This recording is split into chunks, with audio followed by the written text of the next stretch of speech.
దేశத்திற்கு క్షేమத்தை கொடுப்பேன். నా పేరును పెట్టబడిన నా జనులు తమ్మును తాము తగ్గించుకొని ప్రార్థన చేసి నా ముఖమును వెతికి తమ చెడు మార్గములను విడిచినడల ఆకాశం నుండి నేను వారి ప్రార్థనలు విని వారి పాపమును క్షమించి వారి దేశమును స్వస్థపరచుదును. தேசத்திற்கு క్షేమத்தை கொடுப்பேன். దేశమునకు నేను క్షేమాన్ని దయచేయుదును. తెలంగాణ மாநிலத்திற்கு క్షేమத்தை கொடுப்பேன். తెలంగాణ రాష్ట్రమునకు నేను క్షేమాన్ని దయచేస్తాను. இது ஆண்டவர் உங்களுக்கு கொடுக்கிற வாக்குத்தத்தம். నా ప్రభు మీకు ఇచ్చేటువంటి వాగ్దానం అది. ஜெபிக்கிற மக்களுக்கு தேவன் கொடுக்கிற வாக்குத்தத்தம். ప్రార్థించేటువంటి ప్రజలకు ప్రభు ఇచ్చేటువంటి వాగ్దానం అది. நாம் இப்படி கூடி ஜெபிக்கிறதுனால் என்ன நடக்கும்? మనము చేరొచ్చి రీతిగా ప్రార్థించేటప్పుడు సంభవించేది ఏమిటి? தேசத்திலே క్షేమం உண்டாகும். దేశమందు క్షేమము కలుగును. மாநிலத்திலே ஆசீர்வாதம் உண்டாகும். మన రాష్ట్రమందు ఆశీర్వాదము కలుగును. இதுதான் நம்முடைய ஜெபத்திற்கு தேவன் கொடுக்கிற பலன். ఇదే మీ యొక్క ప్రార్థనకు ప్రభు ఇచ్చేటువంటి ఫలితం అండి. ஒரு தேசம் ஆசీర్వదించబட வேண்டுமானால், ఒక దేశము ఆశీర్వదింపబడాలంటే கர்த்தருடைய நாமம் தரிக்கப்பட்ட கர்த்தருடைய பிள்ளைகள் மூலமாகத்தான் அந்த ஆசீர்வாதம் உண்டாக முடியும். ప్రభు యొక్క పేరుని పెట్టబడిన ఆ ప్రజల ద్వారానే ఆ ఆశీర్వాదము కలుగును. ஆண்டவர் சொல்லுகிறார், என் நாமம் தரிக்கப்பட்ட என் ஜனங்கள். ప్రభు చెప్తున్నాడు, నా పేరు పెట్టబడిన నా జనులు. நீங்கள் தேவ ஜனமாக கூடி வந்திருக்கிறீர்கள். మీరు దేవునికి జనులుగా మీరు ఇక్కడ చేరొచ్చారు. தேவ ஊழியர்களாய் கூடி வந்திருக்கிறீர்கள். దైవ సేవకులుగా మీరు ఇక్కడ చేరి వచ్చారు. அதனால தேவ ஜனங்கள் மூலமாகத்தான் தேசத்துக்கு ஆசீர்வாதம். అందుచేత దేవుని యొక్క ప్రజల ద్వారానే దేశానికి ఆశీర్వాదము. ஆகவே தேவ ஜனங்களை பார்த்து ஆண்டவர் ஒரு வார்த்தை சொல்லுகிறார். అందుచేత దేవుని ప్రజలను చూచి ప్రభు ఒక మాటను సెలవిస్తున్నాడు. நாமம் தரிக்கப்பட்ட உங்கள் மூலமாக இந்த மாநிலத்திற்கு క్షేమத்தை கொடுப்பேன். నా పేరు పెట్టబడిన మీ ద్వారా నేను ఈ రాష్ట్రానికి క్షేమాన్ని దయచేయుదును. உங்கள் நிமித்தமாக உங்களுடைய மாநிலம் ஆசீர்வதிக்கப்படும். మిమ్మును బట్టి మీ యొక్క రాష్ట్రము దీవించబడును. அது தேவன் கொடுக்கிற வாக்குத்தத்தம். అది దేవుడు ఇచ్చేటువంటి వాగ్దానము. அதற்கு நாம் என்ன செய்ய வேண்டும்? దానికి మనం ఏం చేయాలి? ஆண்டவர் இந்த இடத்துல 4 காரியம் சொல்கிறார். ప్రభు ఈ స్థలమందు 4 అంశాలు చెప్తున్నాడు. முதலாவது ஆண்டவர் சொல்லுகிறார், என் ஜனங்கள் தங்களை தாழ்த்த வேண்டும். ప్రభు మొట్టమొదటి చెప్తున్నాడు, నా ప్రజలు తమ్ముడు తామును తగ్గించుకొని. நீங்கள் என்னுடைய ஜனங்கள் தான், మీరు నా ప్రజలే, என்னால் தெரிந்து கொள்ளப்பட்டவர்கள் నా தான், చేత ఏర్పరచబడిన వారే, என்னுடைய பிள்ளைகள் தான், నా యొక్క బిడ్డలే, என்னுடைய ஊழியர்கள் నా தான். యొక్క సేవకులే. ஆனால் தேசம் ஆசீர்வதிக்கப்பட வேண்டுமானால் అయితే దేశము ఆశీర్వదింపబడాలంటే நீங்கள் உங்களை தாழ்த்த வேண்டும். మీరు మిమ్మల్ని మీరు తగ్గించుకోవాలి. ஆண்டவர் சொல்லுகிற முதலாவது வார்த்தை நம்மை தாழ்த்த வேண்டும். ప్రభు చెప్పేటువంటి మొట్టమొదటి మాట మనం తగ్గించుకోవాలి.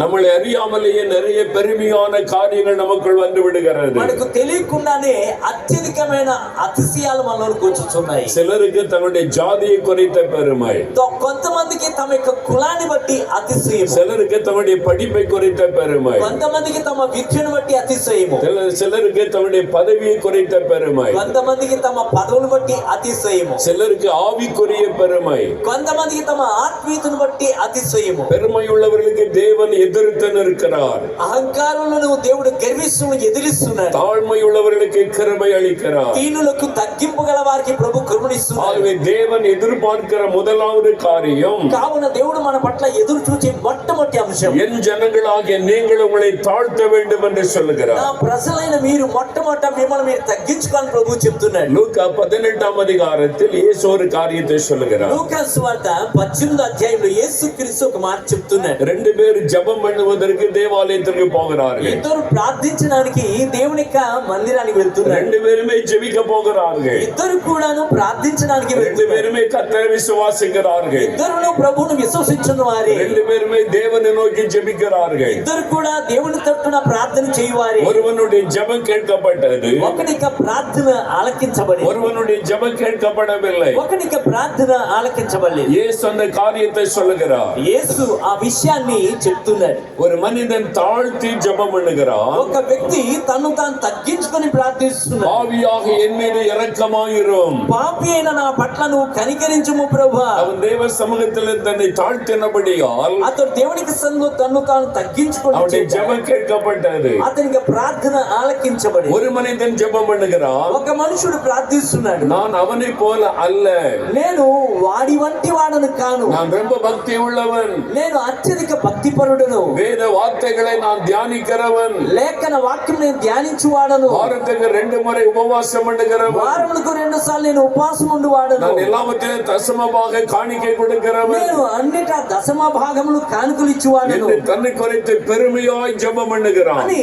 తన్ను తాను గురించి అతిశయించి ప్రార్థిస్తున్నాడు. ஆண்டவர் இந்த ஜெபத்தை கேட்கவில்லை, ప్రభు వాని ప్రార్థన అంగీకరించలేదు, அந்த ஜெபத்துக்கு பதில் ఆ கொடுக்கவில்லை. ప్రార్థన ప్రభు జవాబు ఇవ్వలేదు. ஒரு மனிதன் தாழ்த்தின பொழுது அவனுடைய ஜெபம் கேட்கப்பட்டது. ఒక మనుషుడు తను తాను తగ్గించుకున్నప్పుడు ఆ యొక్క ప్రార్థన ఆలకించబడింది. உங்களுடைய உள்ளத்தில் ஏதோ ஒரு காரியத்தை குறித்து பெருமை இருக்குமானால், అయితే మీ యొక్క హృదయంలో ఏదైనా అంశం గురించి గనక అతిశయం ఉన్నట్లయితే உங்களுடைய ஜெபம் கேட்கப்படாமல் போய்விடும். మీ ప్రార్థన ఆలకించబడకపోవును. ஆகவேதான் ஆண்டவர் சொல்கிறார், முதலாவது உங்களை தாழ்த்துங்கள். అందుచేత ప్రభు చెప్తున్నా మొట్టమొదట మిమ్మల్ని తగ్గించుకునుడి. இரண்டாவது ஆண்டவர் சொல்கிறார், రెండోదిగా ప్రభు చెప్తున్నాడు, உங்களுடைய தேசம் ஆசீர்வதிக்கப்பட మీ வேண்டுமானால், దేశము ఆస్వాదింపబడాలంటే, உங்களுடைய தெலுங்கானாவிலே சேமம் வர మీ வேண்டுமானால், తెలంగాణ రాష్ట్రంలో క్షేమం రావాలంటే நீங்கள் ஜெபம் பண்ண வேண்டும். మీరు ప్రార్థించాలి. இப்படி கூடி வந்து ஜெபிக்கிறது மாத்திரம் போதாது, ఇలా చేరి వచ్చి ప్రార్థించిన మాత్రము కాదు, இது அவசியமான ஒரு ஜெபம். ఇది చాలా అత్యవసరమైన ప్రార్థన. எல்லா சபைகளும் இணைந்து ஜெபம் பண்ணுவது, సంఘం అన్నీ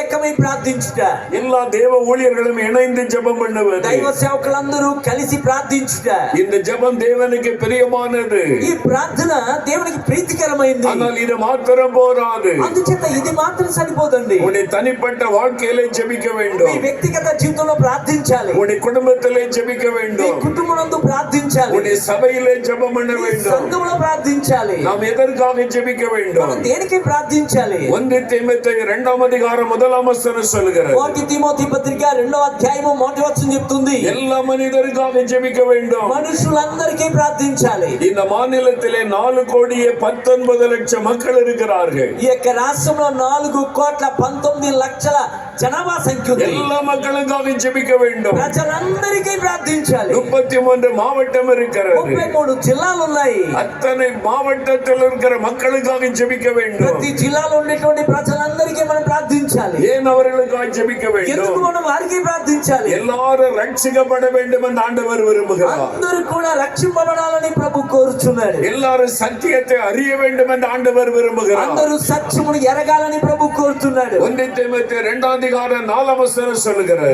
2 తిమోతి పత్రిక 2 అధ్యాయం 4వ వచనం చెప్తుంది, எல்லாரும் மனம் திரும்பி சத்தியத்தை அறிய வேண்டும் என்று ஆண்டவர் விரும்புகிறார். అందరూ మారు మనసు పొంది సత్యమును ఎరగాలని ప్రభు కోరుతున్నాడు. அதற்காக நாம் ஜெபம் பண்ண வேண்டும். దానికి మనం ప్రార్థించాలి. உங்க பக்கத்து வீட்டில் இருக்கிறவர்களுக்காக ஜெபிக்க మీ வேண்டும். పక్కింటి వారికి మీరు ప్రార్థించాలి. உங்க தெருவில் இருக்கிறவர்களுக்காக ஜெபிக்க మీ வேண்டும். వీధిలో ఉన్న వారికి మీరు ప్రార్థించాలి. உங்க கிராமத்தில் இருக்கிறவர்களுக்காக ஜெபிக்க வேண்டும். గ్రామమందు ఉన్న వారికి మీరు உங்க ప్రార్థించాలి. கூட வேலை பார்க்கிறவர்கள் ரட்சிக்கப்பட ஜெபிக்க మీకు வேண்டும். ఉద్యోగం చేసేవారు రక్షింపబడాలని ప్రార్థించాలి. ஆகவே எல்லாருக்காக ஜெபிக்க வேண்டும். కావున మనుషులందరికీ మనం ప్రార్థించాలి. அது மாத்திரமல்ல, అది మాత్రమే కాదు, 1 தீமோத்தேயு 2 அதிகாரம் 2 வசனத்தில் ஆண்டவர் சொல்லுகிறார், 1 తిమోతి పత్రిక 2వ అధ్యాయము 2వ వచనం ప్రభు చెప్తున్నాడు, நீங்கள் எல்லா பக்தியோடும் நல் ஒழுக்கத்தோடும் கலகமில்லாமல் அமைதியாக இந்த மாநிலத்திலே வாழ வேண்டுமானால், మీరు మాన్యతో పరిపూర్ణమైన భక్తితో క్షేమముగా మీరు ఈ లోకమందు మీరు తెలంగాణ రాష్ట్రం జీవించాలంటే அதிகாரத்தில் உள்ளவர்களுக்காக ஜெபிக்க வேண்டும். అధికారమందు ఉన్న వారికి మీరు ప్రార్థించాలి. முதலமைச்சருக்காக ஜெபிக்க வேண்டும். ముఖ్యమంత్రి గారికి మనం ప్రార్థించాలి. எல்லா மந்திரிமார்களுக்காக ஜெபிக்க வேண்டும். ప్రతి ఒక్క మంత్రునికి మనం ప్రార్థించాలి. எல்லா அரசாங்க அதிகாரிகளுக்காக ஜெபிக்க வேண்டும். ప్రభుత్వ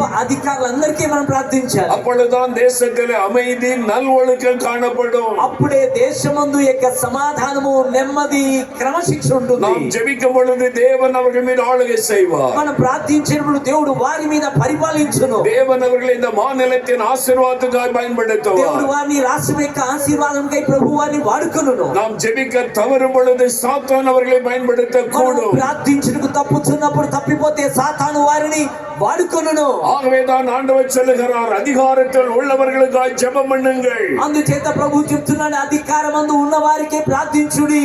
அருமையான தேவ மனிதர் ஒருவர் சொன்னார்கள், ప్రియమైన దైవజనులకు చెప్పారు, இந்த மாநிலத்திலே 43,000 சபைகள் ఈ இருக்கிறது. యొక్క రాష్ట్రంలో 43,000 సంఘాలు ఉన్నాయని. ஒவ்வொரு ஞாயிற்றுக்கிழமை ஆராதனை நடக்கிறது. ప్రతి ఆదివారం ఆరాధన జరుగుతున్నాయి. எத்தனை சபைகளிலே ஒவ்வொரு ஆராதனையில நாம தேசத்துக்காக ஜெபிக்கிறோம். ఇన్ని సంఘాలలో ప్రతి ఆరాధనలో దేశం కొరకు ఎంతమంది ప్రార్థిస్తున్నాం? எத்தனை பேர் ஆராதனைகளிலே நம்முடைய ஆளுகிற தலைவர்களுக்காக அரசியல்வாதிகளுக்காக ஜெபிக்கிறோம்? ఎంతమంది మన ప్రార్థనలో ఆరాధనలో ఏలుచున్న అధికారులకే ప్రభుత్వ నాయకులకే ఎంతమంది మనం ప్రార్థిస్తున్నాం? வேதம் சொல்லுகிறது அதிகாரத்தில் உள்ள எல்லாருக்காக ஜெபிக்க வேண்டும். బైబిల్ గ్రంథం చెప్తుంది అధికారమందు ఉన్న ప్రతి ఒక్కరికి ప్రార్థించాలని. 43,000 సభையிலும் ఆరాధనயில் 5 నిమిடம் జెబితాల్ కూడా பெரிய மாற்றம் வரும். 43,000 సంఘాలలో కనీసం 5 నిమిషాలు ప్రార్థిస్తే చాలు గొప్ప మార్పు చేసుకొనును. இங்கே திரளான பாஸ்டர்மார்கள் இருக்கிறீர்கள். విస్తారమైన పాస్టర్ మీరు చేరి వచ్చారు. நான் அன்போடு உங்களை வேண்டிக் கொள்கிறேன். ప్రార్థనతో నేను మీకు విన్నవిస్తున్నాను. ஒவ்வொரு ஞாயிற்றுக்கிழமை ஆராதனையில் 5 நிமிடமாவது தேசத்துக்காக ஆளுகிறவர்களுக்காக ஜெபம் பண்ணுங்கள். ప్రతి ఆరాధనలోను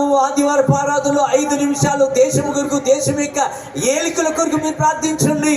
ஏன் அவர்களுக்காக ஜெபிக்க வேண்டும்? ఎందుకు మనం వారికి ప్రార్థించాలి? தேவனுடைய வார்த்தை சொல்லுகிறது ஜெபம் பண்ண வேண்டும். దేవుని వాక్యం సెలవిస్తుంది వారికి ప్రార్థించాలని. நாம் அவர்களுக்காக ஜெபிக்கும் பொழுதுதான் మనం వారికి ప్రార్థించుచున్నప్పుడే மாநிலத்தில் அமைதி காணப்படும், రాష్ట్రమందు నెమ్మది కనబడును, நல் ஒழுக்கம் காணப்படும், మంచి క్రమశిక్షణ కనబడును, தேவனுடைய ஆசீர்வாదம் உண்டாகும். దేవునికి ఆశీర్వాదము కలుగును. நாம் ஜெபிக்கும் பொழுதுதான் தேவன் தேசத்திலே க்ஷேமத்தை கொடுக்க முடியும். మనము ప్రార్థించేటప్పుడే దేవుడు దేశమందు క్షేమాన్ని దయచేయగలడు. ஒவ்வொரு ஆராதனையிலும் ஜெபிக்க வேண்டும். ప్రతి ఆరాధనలో మనం ప్రార్థించాలి.